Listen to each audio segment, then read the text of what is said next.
Bonjour, aujourd'hui on va regarder des résultats qu'ont obtenus des élèves des étudiants de classe précédente, ce que vous aurez dû faire en pluri entre les maths et l'œnologie. Alors vous allez récupérer le fichier euh, tableur avec des notes, donc vous avez trois caractères qui, qui vont être étudiés et qui ont été notés, donc vous avez 3,20. Notamment si vous regardez l'astringence, vous avez 3,20 qui ont été notés par rapport à ce critère-là.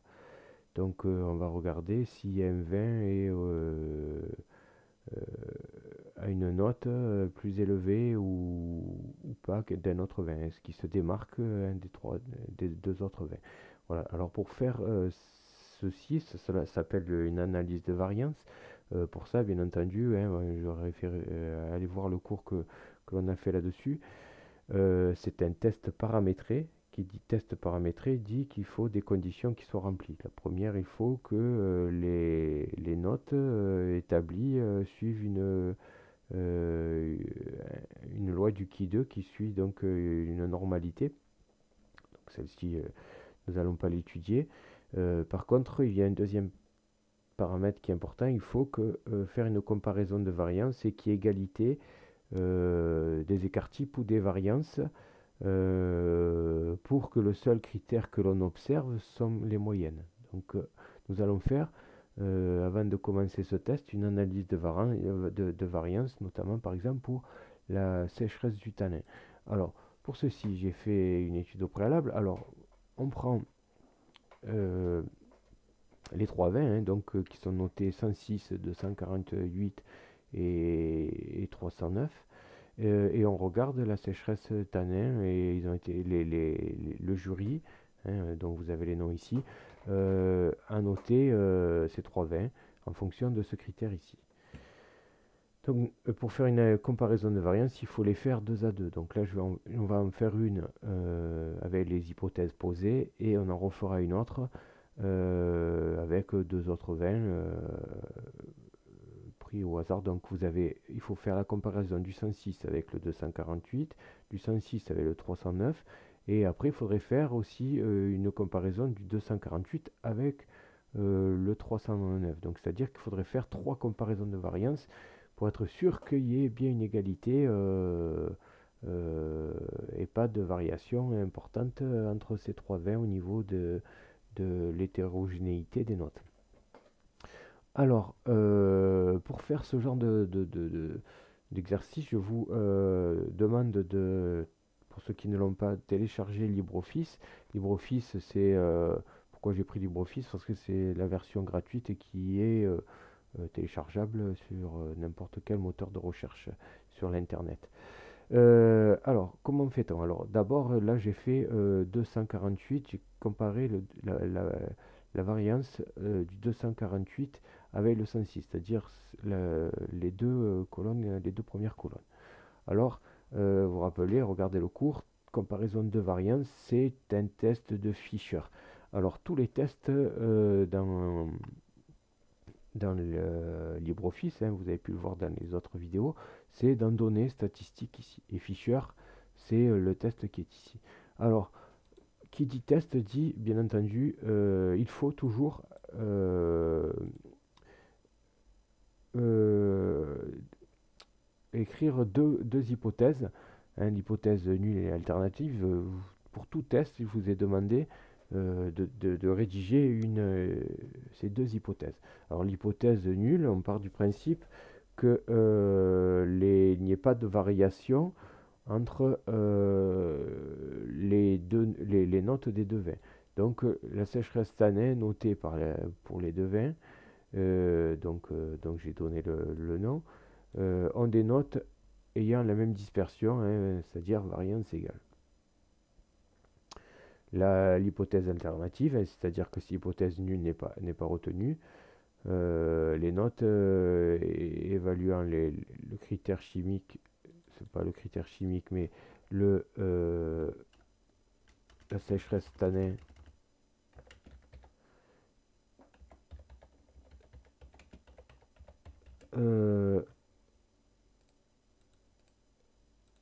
la sécheresse tanin des deux bouteilles ont une dispersion différente. Une dispersion différente. Voilà, donc les deux hypothèses, elles sont posées.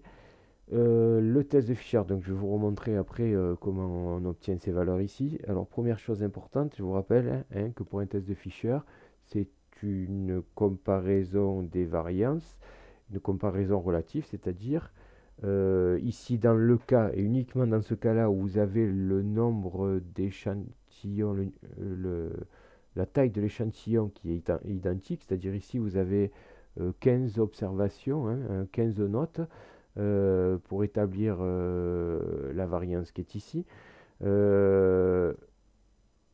Quand vous avez le même nombre pour les deux, 20, la taille de l'échantillon qui est la même, c'est-à-dire ici 15, il suffit de faire la variation, c'est-à-dire le quotient entre toujours la plus grande valeur de variance par la plus petite, c'est-à-dire que votre coefficient de Fischer que vous obtenez ici, c'est-à-dire 0,92 divisé par 0,83, est toujours un nombre plus grand que 1. Voilà. Et après, ben ça c'est donc le Fischer observé, le Fischer observé que l'on a grâce aux notes obtenues par les étudiants. Le test de Fischer est un test bilatéral, c'est-à-dire que c'est des valeurs centrées. Il faut donc que cette valeur ici, elle soit par rapport au seuil de premier risque de 5%, toujours compris entre les valeurs limites qui sont ici. C'est-à-dire il faut que le 1,1 pour que l'hypothèse nulle soit retenue et soit compris, donc le Fischer observé, soit compris entre 0,33 et 2,93. C'est bien le cas ici. Donc l'hypothèse nulle peut être retenue et on écrira que le test de comparaison des deux variances avec un seuil de risque de première espèce de 5% n'a pas montré de dispersion entre les 20 sur la sécheresse du tanin. Donc voilà comment il faut faire. Donc je vous ai dit il faut faire 3 fois cette expérience pour vérifier qu'on ait bien une égalité des variances, pour que ce paramètre soit fixé pour qu'on puisse faire notre test d'ANOVA qui est un test paramétré. Donc pour avoir ces valeurs ici, ben, tout simplement je vais refaire sans noter les hypothèses, je vous invite à le faire. On va le faire, là on l'avait fait entre 248 et 106, et bien on peut le faire par exemple entre 248 et 309. Il faudrait après refaire ceci. Alors comment fait-on? Donc vous posez les hypothèses. En gros, vous reposez les hypothèses ici en changeant les numéros des bouteilles. Après, donc, on veut obtenir ces valeurs qui sont ici. Alors pour ça, vous allez dans Données, Statistiques, dans un test de Fischer. Le premier, vous allez voir, je vais faire une erreur. Je prends les valeurs qui sont ici. L'erreur, je ne sais pas que je vais la faire, mais on va le voir après. Je prends les valeurs de la deuxième bouteille que j'étudie, donc on va faire la comparaison entre ces deux bouteilles, 309 et 248, et je lui dis à quel endroit je veux obtenir ce résultat. Donc ici, par exemple, je vais lui dire que je vais le faire ici. Voilà. Ce que vous observez, c'est que le F ici, il est inférieur à 1. Donc, c'est pas bon. C'est-à-dire qu'en gros, j'ai fait il fait toujours le tableur, c'est un tableur, donc il ne réfléchit pas.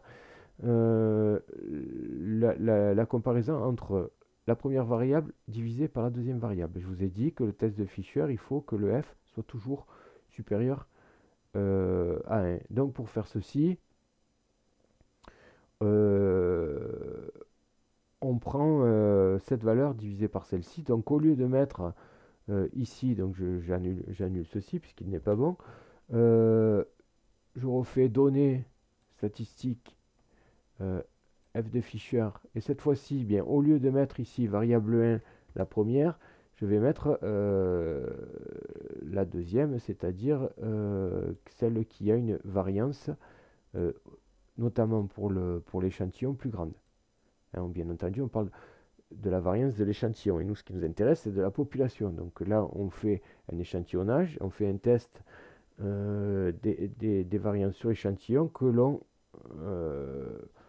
le test nous permet de dire, pour nous donner une impression sur la population totale.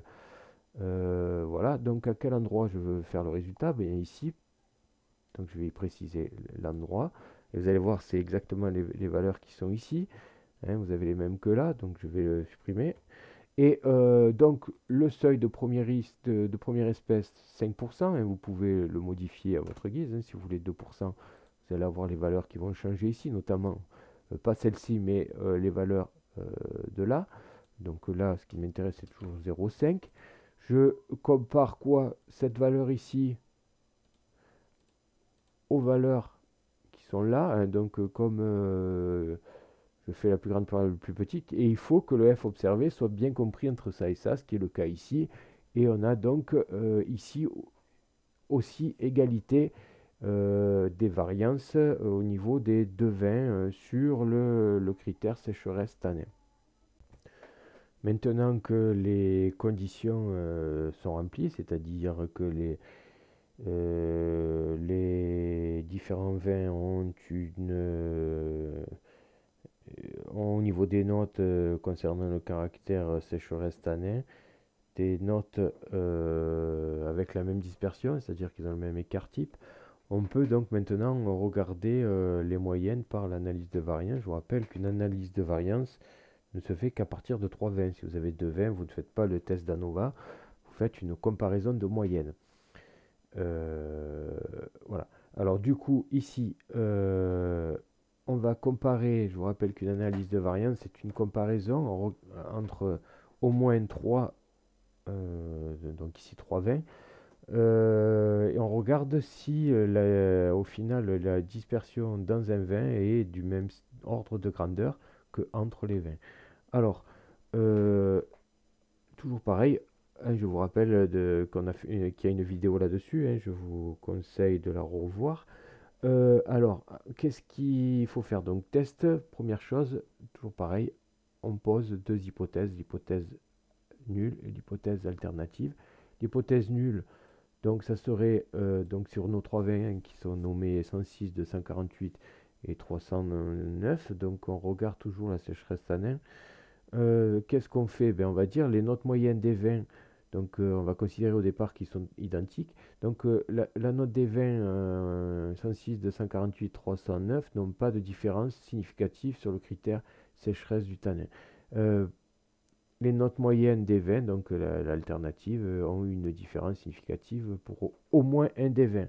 Donc je vous rappelle que si l'hypothèse 0 n'est pas retenue, l'analyse de variance nous dit juste qu'il y a une variation, qu'il y a au moins un des vins qui n'a pas le même ressenti que les autres.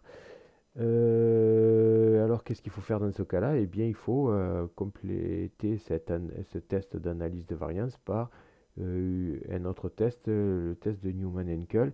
Je vous invite à regarder la vidéo que je vous ai fournie là-dessus et d'essayer de faire ces Newman-Henkel pour au moins si y a l'hypothèse 0 qui est rejetée pour la stringence ou un autre critère analysé et noté pour ces 3 vins.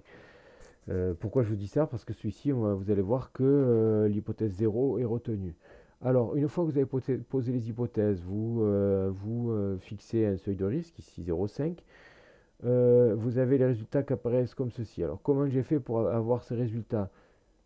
Comme j'avais fait sur la vidéo, donc je prends toujours, hein, je suis sur LibreOffice, données, statistiques, vous avez analyse de variance, vous faites la plage pour qui vous voulez faire cette analyse de variance, c'est-à-dire toutes les notes de nos 3 vins. Et donc vous récupérez les notes de vos 3 vins et vous dites à quel endroit vous voulez avoir ce résultat. Vous cliquez ici et donc vous avez le même résultat que ce qui est obtenu ici. Donc je supprime celui-ci et on va faire parler celui que j'ai déjà écrit. Alors, j'ai renommé ici les 20 parce qu'ils vous mettent colonne A, B et C ou 1 ou 2, 3, je ne sais plus. Ça, c'est le nombre de valeurs que l'on a obtenu, les moyennes, les variances des différents 20 de ces 3 20 ici. Et ce qui nous intéresse, c'est, je vous rappelle, c'est la valeur du fichier obtenu pour cette analyse de variance qui est 248 et on la compare à la valeur critique qui est donnée ici. Si elle est inférieure, ce qui est le cas ici, hein, la valeur observée, si elle est inférieure à la valeur critique, on accepte l'hypothèse 0, sinon on rejette. Ici, on est dans le cas où la valeur observée est plus petite que la valeur critique. Hein, de 46, c'est plus petit que 3,21. Donc, la prise de décision, on garde l'hypothèse 0 qui est retenue. Donc, après, une fois qu'on a fait ça, je vous rappelle, il est obligatoire d'écrire une conclusion. D'écrire les deux hypothèses, le test que vous choisissez, la prise de décision et la conclusion. Tous les tests, il faut faire cette même démarche.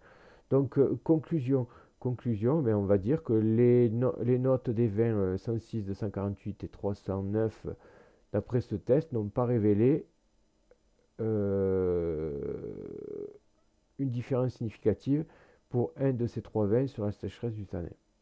Voilà pour cette analyse de variance. Si en effet cette analyse de variance H0 n'avait pas été retenue, on aurait fait un test de Newman-Henkel. Dans ce cas-là, il n'y a pas de différence, donc les 3 vins, on ne peut pas observer une différence de sécheresse du tanin. Alors je vous invite fortement à faire ces mêmes tests pour les autres critères. Hein. Ici, on a fait pour la sécheresse du tanin, que vous avez donc dans les autres fiches qui sont ici. Hein, vous allez le faire pour ça et pour ces deux valeurs qui sont ici. Hein. Nous, on l'a fait que pour celle-ci. Vous vérifiez dans un premier temps, donc on va prendre l'hypothèse que le Ki2 est vérifié. Vous allez faire au moins pour un des deux vins, au moins 2 vins sur les 3, une comparaison de variance. Je vous rappelle qu'il faudrait faire les 3 analyses de variance.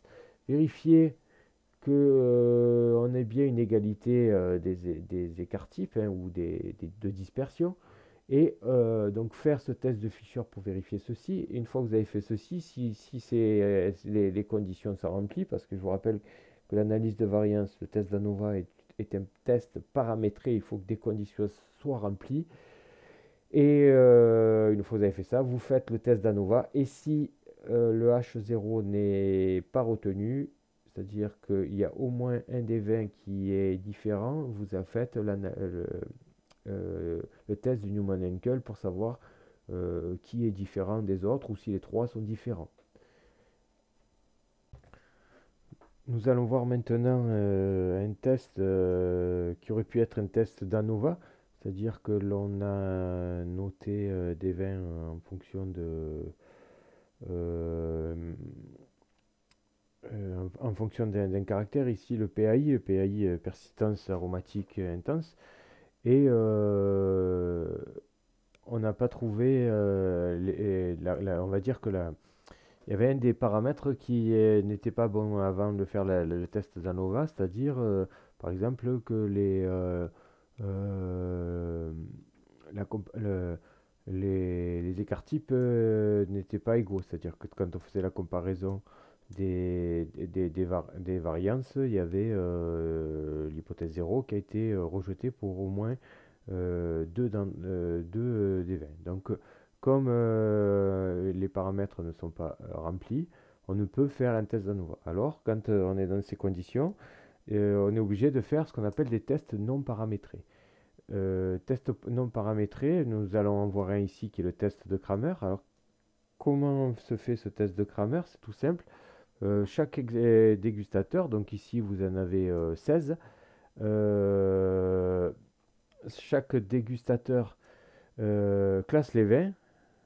Donc il affecte à chaque vin une note correspondant à son rang, c'est-à-dire qu'il donne la note 1 au premier, 2 au deuxième, 3 au troisième, etc.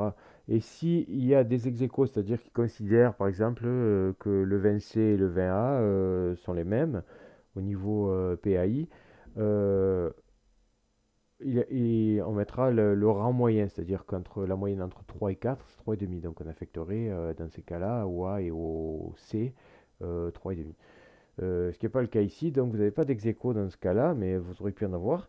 Donc si on regarde par exemple le premier dégustateur, il a classé donc les vins, il a préféré le vin B au niveau de ce paramètre ici de PAI.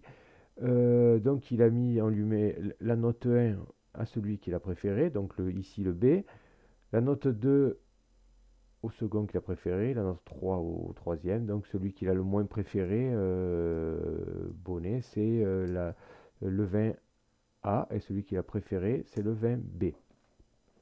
Une fois que tous les dégustateurs ont classé ces 4 vins, donc vous allez avoir autant de notes que de dégustateurs par vin. Donc c'est-à-dire qu'ici vous allez vous retrouver avec les 4 vins qui ont 17 notes. Qu'est-ce qu'on fait après? Ensuite on calcule la somme des notes. C'est-à-dire qu'ici il suffit de faire ici la somme de B2 à B17. Vous allez avoir pour chaque vin la somme de tous les points qu'ils ont récoltés. Donc vous en doutez bien que plus la note est faible, plus le vin est apprécié au niveau du caractère étudié, c'est-à-dire ici le PAI. Une fois que ceci est fait, il suffit de comparer les notes de chacun avec la table de Cramer. Donc la table de Cramer, je vous l'ai mise ici. Alors,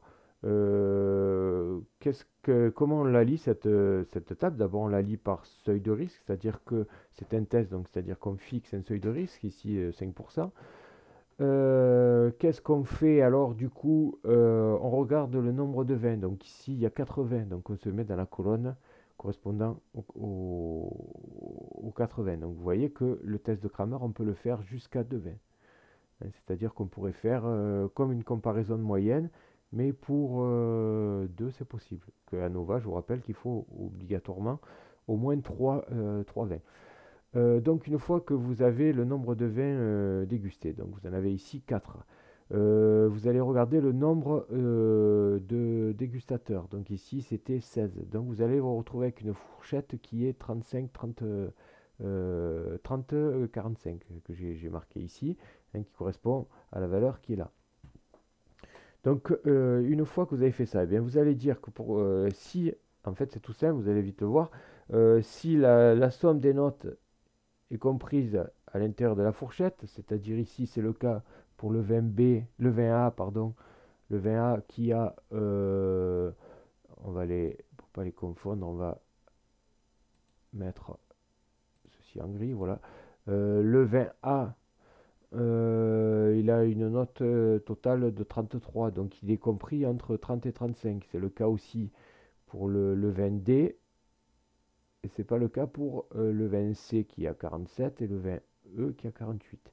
Donc si la somme des notes est comprise à l'intérieur de la fourchette, hein, ce qui est le cas pour donc le B, le A et le C,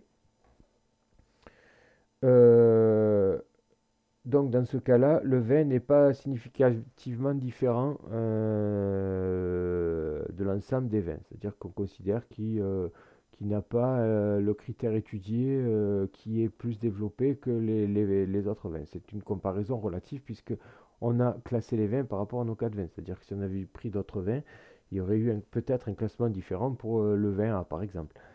Donc on ne peut pas dire que le vin A et le vin C ont un PAI qui a permis de les surclasser par rapport aux autres. Par contre, si la somme des notes est inférieure, ce qu'on n'a pas ici, le vin est significativement supérieur à l'ensemble des autres vins. Ça aurait pu être le cas presque du vin C s'il avait été inférieur à 30. Ici, on est à 32, donc c'est pas le cas. Par exemple, s'il avait eu ici 27, pardon, on aurait pu dire que le vin C était significativement supérieur aux autres. Et si il a une note supérieure à la fourchette, ce qui est le cas ici pour le B et le D, qui ont une note de 47 et 48, dans ces cas-là, on va dire que les vins est significativement inférieur à l'ensemble. C'est-à-dire que ces vins-là sont moins appréciés au niveau du caractère étudié. Voilà. Donc à partir de là, eh bien, vous allez pouvoir faire un test de Kramer. Vous posez les hypothèses. Vous faites la décision comme on vient de faire et vous prenez la conclusion en disant, voilà, par exemple dans notre cas ici, le vin A et le vin C ne sont pas préférés, n'ont pas de différence significative par rapport à l'ensemble, et que le vin B et D ne sont pas appréciés au niveau du PAI. Voilà. Donc je vous invite à faire la rédaction de ce test de Kramer et de faire ANOVA pour les deux critères que l'on n'a pas étudiés.